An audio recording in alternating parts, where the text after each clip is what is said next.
Assalamualaikum warahmatullahi wabarakatuh. Salam dan bahagia Bapak Ibu Guru Penggerak. Saya Isnatin Rosidatus Sholihah, calon guru penggerak Angkatan 9 dari Kabupaten Nganjuk, akan memaparkan kesimpulan dan refleksi pemikiran Ki Hajar Dewantara pada modul 1.1 koneksi antar materi. Pendidikan dan pengajaran tidaklah sama. Pengajaran adalah bagian dari pendidikan.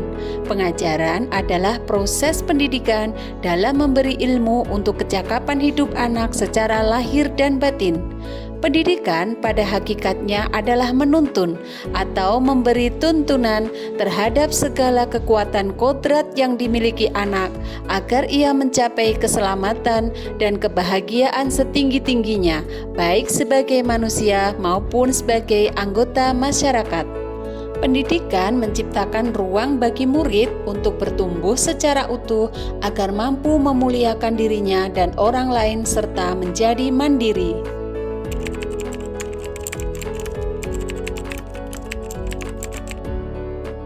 Sebelum mempelajari modul 1.1, pembelajaran yang saya lakukan hanya sebatas transfer materi saja. Saya menganggap ketuntasan dalam penyampaian materi lebih penting daripada memahami karakteristik murid. Biasanya saya hanya melihat nilai murid dari aspek kognitif saja. Misalnya, saat mereka mengerjakan soal berupa tugas atau ulangan harian. Jika nilai murid sudah mencapai KKM, dianggap pembelajaran sudah berhasil. Selain itu, saya pun beranggapan bahwa murid hanya sebagai objek pembelajaran, sehingga pembelajaran terpusat pada guru atau menggunakan metode teacher center. Sebelumnya, saya kurang memperdulikan apakah murid sudah benar-benar paham apa yang saya ajarkan atau tidak, karena fokus saya lebih ke ketercapaian materi, mengingat materi yang saya ajarkan cukup banyak tiap semesternya. Saya pun hanya meminta murid hanya menghafal materi yang saya ajarkan tanpa memikirkan bagaimana cara agar materi tersebut dapat dipahami dengan sepenuhnya. Sehingga saya pun sering merasa gagal dan mengeluh jika banyak murid yang tidak tuntas setelah melaksanakan evaluasi.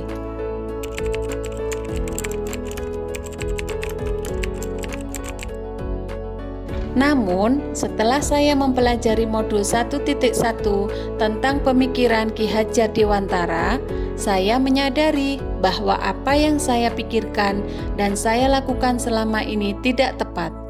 Seharusnya saya melakukan proses pembelajaran secara menyeluruh, bukan hanya aspek kognitif saja, namun juga afektif, psikomotor, spiritual, sosial, dan budaya. Murid bukan sebagai objek pembelajaran, melainkan sebagai subjek pembelajaran.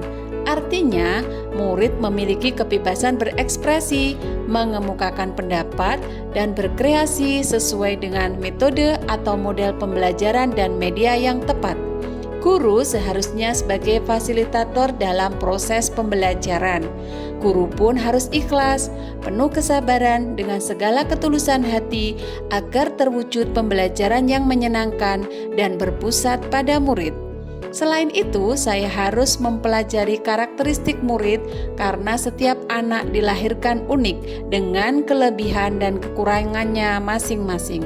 Saya harus menghargai setiap karakter murid, berikan kesempatan untuk mereka tumbuh sesuai dengan kodratnya.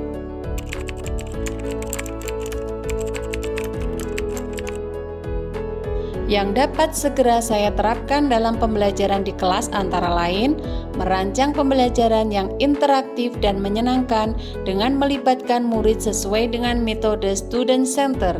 Berikutnya, saya akan menerapkan pembelajaran abad 21 yang sesuai dengan pemikiran Ki Hajar Dewantara, yaitu berpikir kritis, kreatif, komunikatif, dan kolaboratif dengan berpegang teguh pada konsep memerdekakan anak. Pembelajaran tidak lagi menuntut, tetapi menuntun, karena tugas guru adalah memberi tuntunan atau arahan yang baik kepada murid, berusaha menjadi teladan bagi murid, baik dalam perkataan maupun perbuatan. Selanjutnya, saya harus mengenali karakter dan latar belakang murid dengan menjalin komunikasi yang baik. Semoga video ini menginspirasi bagi Bapak Ibu pejuang pendidikan. Salam dan bahagia Bapak Ibu guru penggerak. Wassalamualaikum warahmatullahi wabarakatuh.